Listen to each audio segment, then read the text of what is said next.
Entonces Jesús respondió: Mujer, grande es tu fe. Sea hecho como quieres. Y su hija quedó sana desde esa hora. Mateo 15:28. A continuación, presentamos el repaso de la lección de escuela sabática. La misión de Dios, mi misión. Cuarto trimestre. Lección 11. Misión en favor de los no alcanzados, segunda parte. Bosquejo del estudio.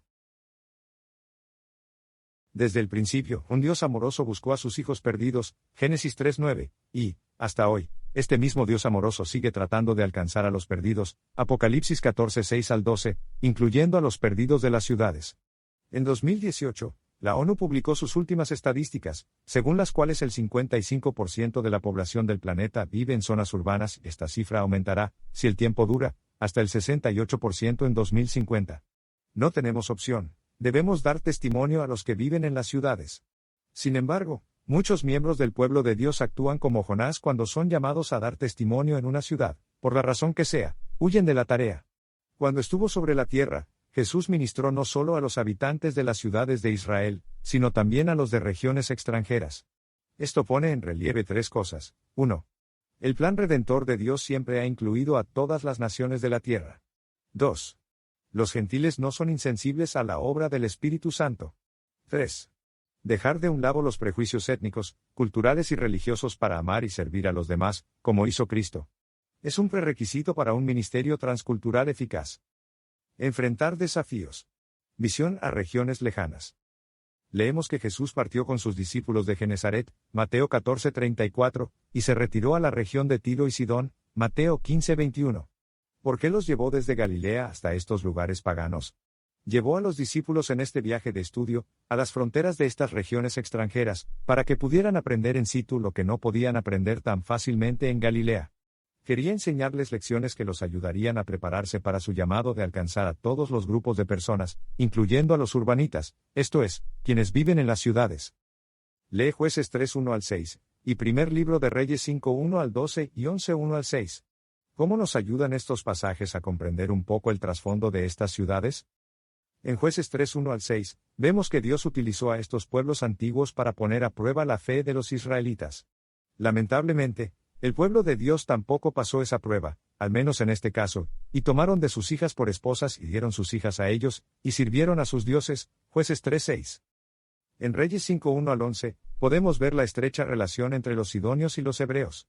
Aunque, por un lado, los lazos económicos eran mutuamente beneficiosos, indudablemente los hebreos seguían recibiendo la influencia negativa del paganismo y la idolatría de sus socios comerciales. El texto del primer libro de Reyes 11:1 al 6 revela a qué punto esa influencia llegó a ser negativa. El rey Salomón se casó con una princesa sidonia, que lo llevó por mal camino. Salomón siguió a Astarot, diosa de los sidonios. Primer libro de Reyes 11:5. Al igual que hizo con el antiguo Israel, Dios nos ha hecho habitar en medio de nuestros enemigos. Jueces 3:1.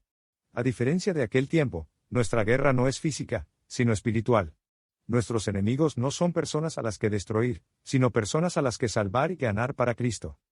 La guerra se hace especialmente intensa en las ciudades, donde enfrentamos multitud de desafíos, un medio ambiente deteriorado, problemas de salud, nivel de vida elevado o excesivamente bajo, vicios, libertinaje, promiscuidad, desenfreno, altos índices de violencia, racismo, intolerancia, nacionalismo, restricciones a la libertad religiosa y de expresión, etc.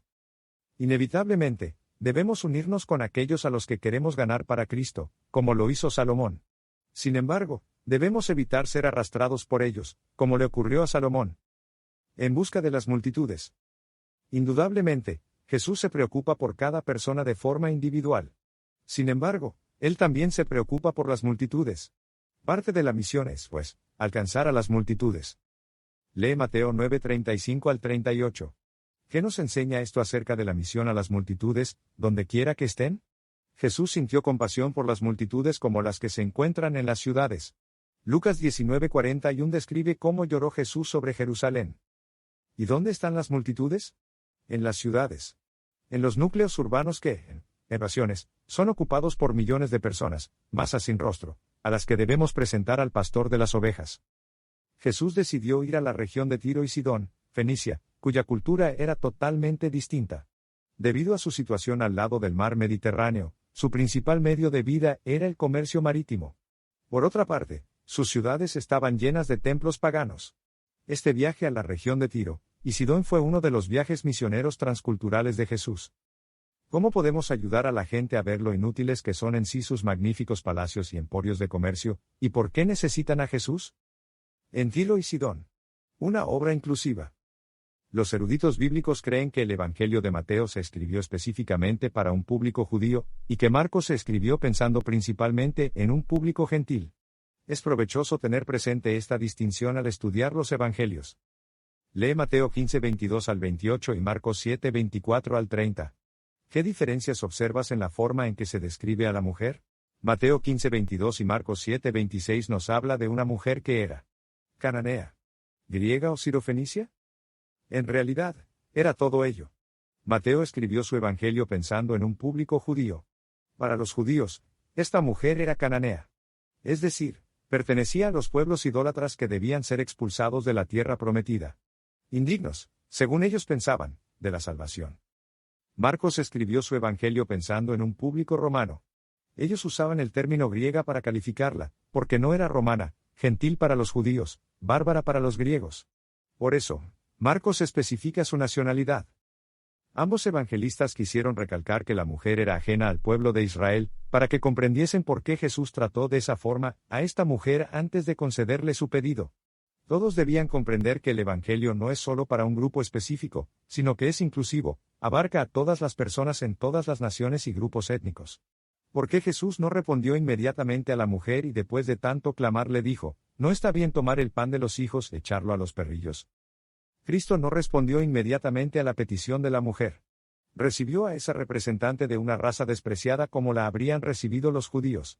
Con ello quería que sus discípulos notasen la manera fría y despiadada con que los judíos tratarían un caso tal, evidenciado en su recepción de la mujer, y la manera compasiva con que quería que ellos tratasen una angustia tal, según lo manifestó en la subsiguiente concesión de lo pedido por ella, Elena de White, El deseado de todas las gentes, página 366.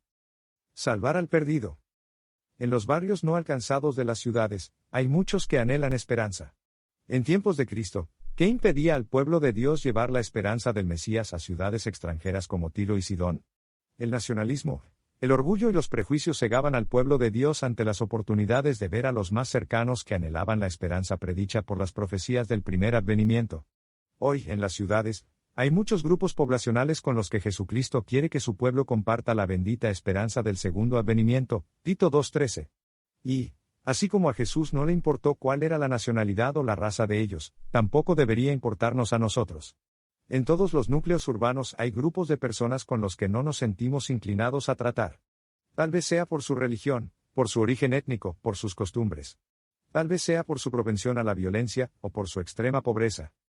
Desconocemos muchas cosas sobre la mujer que se presentó a Jesús, pero se encontraba entre el grupo de personas no tratables.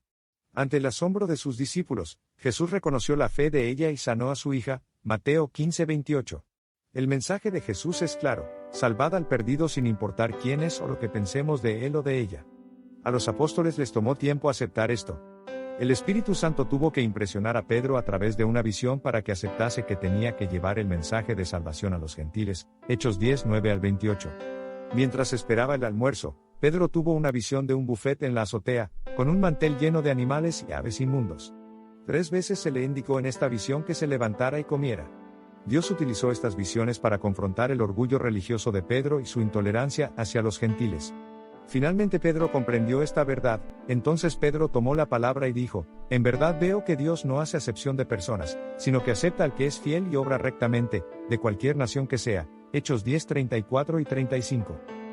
El Espíritu Santo puede ayudarnos a superar nuestros prejuicios y favoritismos para llevar a cabo nuestra misión en las ciudades. Lee Gálatas 2:11 al 13. ¿Qué debería enseñarnos esto sobre lo difícil que puede ser desprendernos de los prejuicios que nos han inculcado desde la infancia? Fe en la tierra. En Lucas 18:8, Jesús plantea esta pregunta al final de una de sus parábolas: cuando el Hijo del Hombre venga, ¿hallará fe en la tierra? Como discípulos actuales de Cristo, necesitamos vislumbrar lo que Jesús está buscando.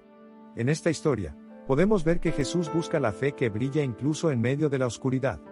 Durante su ministerio, Jesús halló incredulidad en las personas.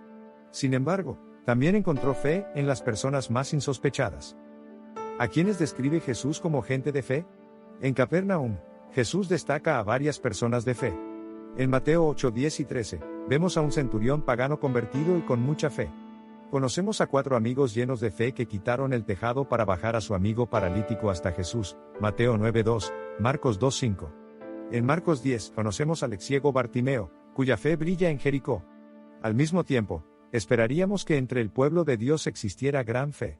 Sin embargo, incluso en la ciudad natal de Jesús, Nazaret, la poca fe, o incluso la incredulidad total, fue el factor que limitó el ministerio de Cristo. Entre sus discípulos, Jesús dijo varias veces, hablando de los habitantes de Israel, hombres de poca fe, Mateo 6:30, 8:26, 14:31, 16:8.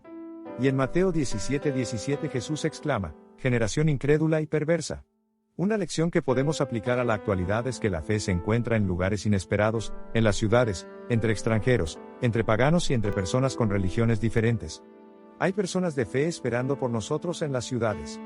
Con humildad, debemos ir a las ciudades como lo hizo Jesús, buscando a aquellos que, cuando se les presente la verdad, responderán con una fe salvífica en Jesús. Y, por cierto, están allí afuera.